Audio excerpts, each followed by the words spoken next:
Hey, Rocky Metal Guardians, it's Dane. Welcome back to the channel. Hope you're having a fine Wednesday.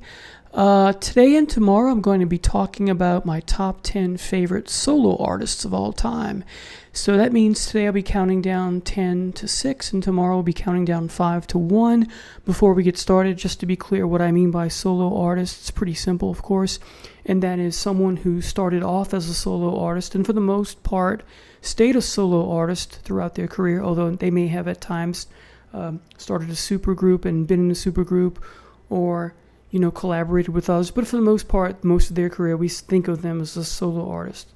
And then the other, of course, type is someone who started off in a band or various bands and then went solo. So that's what we mean. So let's start with number 10.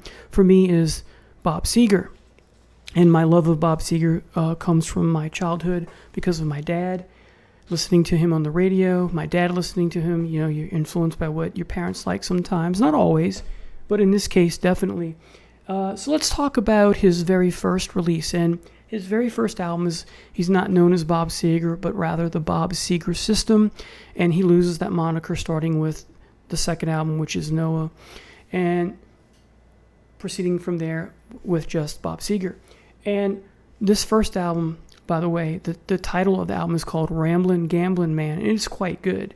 And the two standout tracks are the title track, Ramblin' Gamblin' Man, and 2 + 2 =? The rest of the album is great too, but those are the two that shine the most. And what's interesting about this album is you got some rock, garage rock, you have some folk, you have some blues, you have some soul, it's heavy at times for the time. And the album cover is cool too. It's got a woman in white standing on like an ice floe somewhere in Antarctica or the Arctic Circle. So a minor point, but it's a really enjoyable album. Unfortunately, Noah and then the third album, Mongrel, are not very good. His career starts to take off a little bit with the album Smokin' Ops, which has the homage to the Lucky Strike cigarette pack. And two standout tracks here are Let It Rock and Heavy Music. There's a compilation that came out 5 or 6 years ago, I believe, and I think it's a 2 CD set called Heavy Music, and it has his earlier stuff, things from that, and the other two albums I mentioned. Essentially, I want to say the first 4 or 5 albums from his career. Don't quote me on that. And it has the song Heavy Music from the Smokin' Ops album on that compilation. Now, his career starts to take off, finally, with back in 72. It's not soaring yet, but it's taking off because he does a cover of Allman Brothers' Midnight Rider, and then, of course, arguably his very first true hit, and that is Turn the Page, which became a live staple throughout his career. And it's my favorite song, and it's many people's favorite song. Even Metallica, as you know, did a cover on Garage Days Revisited or Revisited. And then, of course, his career really takes off with, and this is my favorite part of his discography, Beautiful Loser, Night Moves, Stranger in Town, and Against the Wind. Fire Down Below is okay. I like maybe half of it. And I pretty much jumped off the train after that. And like so many artists, unfortunately, it's the first half or front of the discography that I like the most. Number 9 is Rod Stewart, and my love of Rod Stewart comes from my mom. When I was very young in grammar school, my mom, she won it by calling in. She gave me, because she already had a copy, she gave me a copy of I Night on the Town on vinyl, and ever since then I've been a Rod Stewart fan.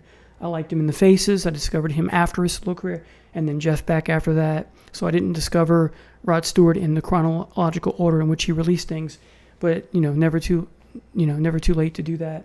And like so many artists, once again, it's really Stewart at its peak that I like and only like. So Gasoline Alley, Every Picture Tells a Story, Never a Dull Moment is fabulous. Atlantic Crossing is fabulous.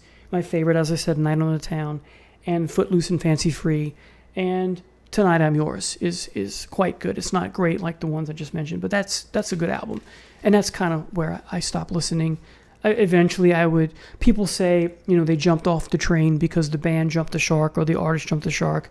I'm not sure if I like them. I'm not sure if the metaphor works, even though I use it, here's when I jumped off the Peter Frampton train or whatever, right?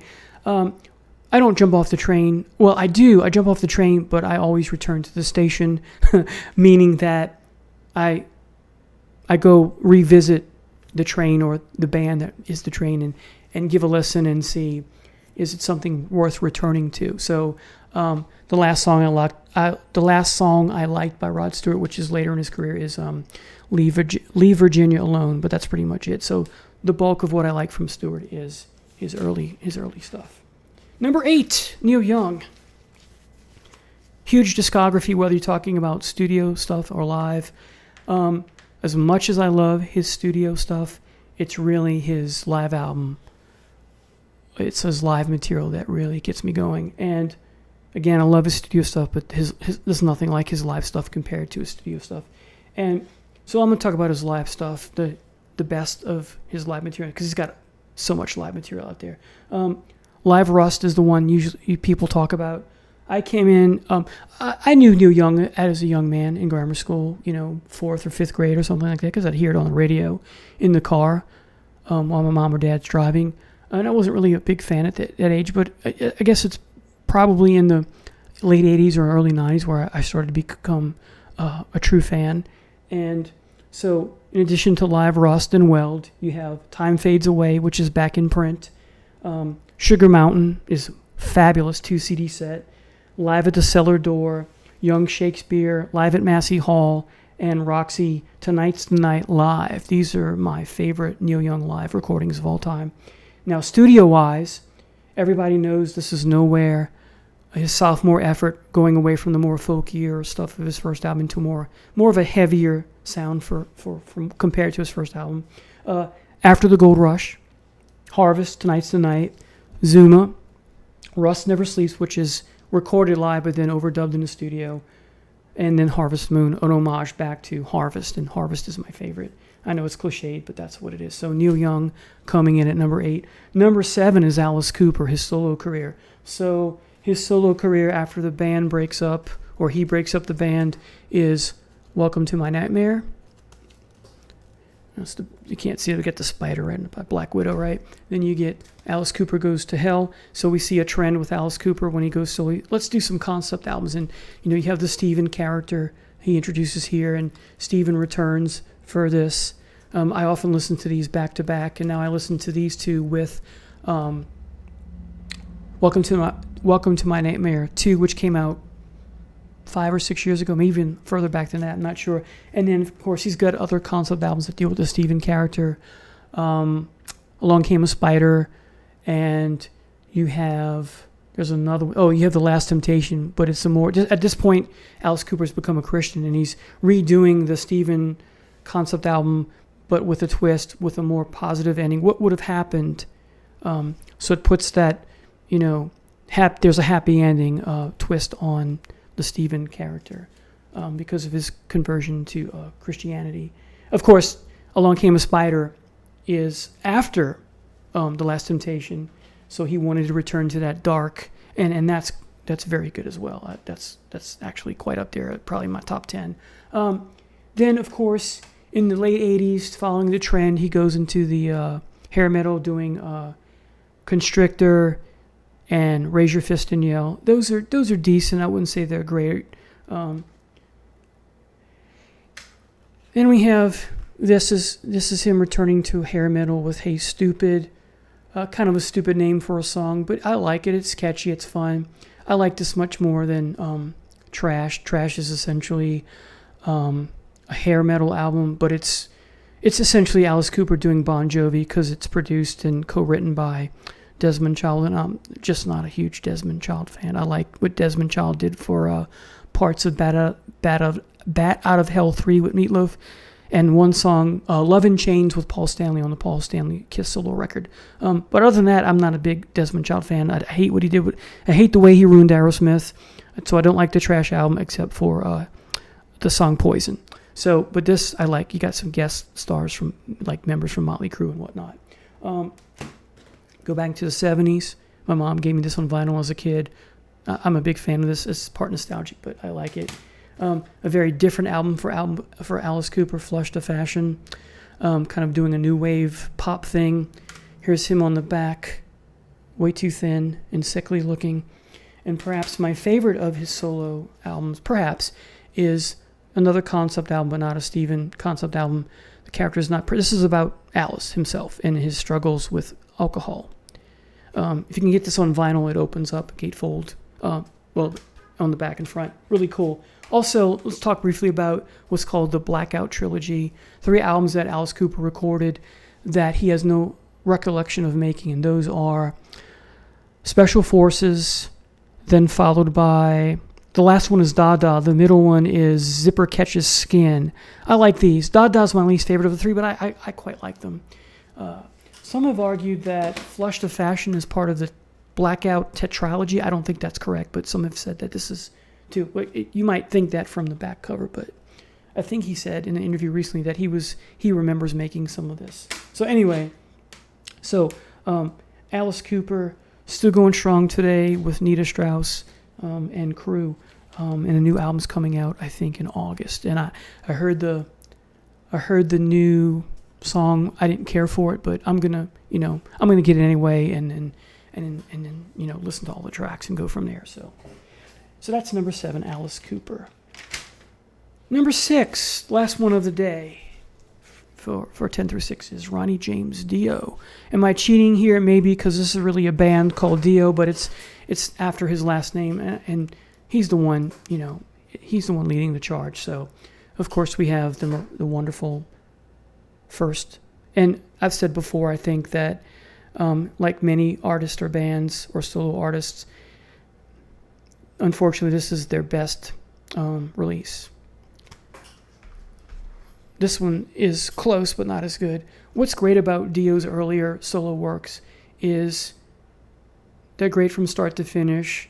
Maybe have no filler on here, but this one, maybe 1 or 2 fillers on here. But boy, can he end an album, right? When you get to Shame on the Night, you're full, right? I said that before. When Egypt, The Chains Are On is kind of a lengthy tune, or if not, it seems that way. And when you finish this album, okay, you need to take a break from music for a little while, okay? So, and that's not a knock. It's just a genius that is Dio. You're full. You've had enough music. You've soaked it all in, and you're going to take a break. And then this album, Strange Highways. This sounds like a Dio Black Sabbath album. This sounds like him when he was in Black Sabbath. And interestingly enough, he did this after the Dehumanizer album, and I remember reading an article where he stole one of the songs that made its way to the cutting room floor for Dehumanizer, and Tony Iommi wasn't none too pleased, but there was no lawsuit, so he used it. This is a great album. It's heavy. Like I said, it sounds like a Dio Sabbath. I have some issues with part of Dio's catalog. I used to have it, I don't know where it is. I like half of Lock Up the Wolves. The guitar playing on that is fabulous. At the time, 14-year-old, 15-year-old kid playing guitar for Dio. There's one song that's like a thrash metal song. Anyway, and then some live stuff from Dio. We have Holy Diver Live and Evil or Divine. These were out of print for a while. These are not great, but they're very good. And I like... it's the one... It's got Moon in the title. And Killing the Dragon. I think is those last two are quite good. So there you have it. That's 10 through 6, my favorite solo artists of all time. Come back tomorrow and I'll have 5 through 1 for you, so tease you a little bit. Also, before I end the video, I wanted to give a big thanks for those of you who have done one or more of the following. You've subscribed to the channel, you've clicked the notification button, you've commented, that's my favorite, or you've liked something that I've done. I'm very grateful for all of that. This channel is quite new, so I'm very appreciative. And I do read your comments thoroughly. I don't ignore them, and I'll keep doing that. So I will see you tomorrow. Have a blessed day. Bye.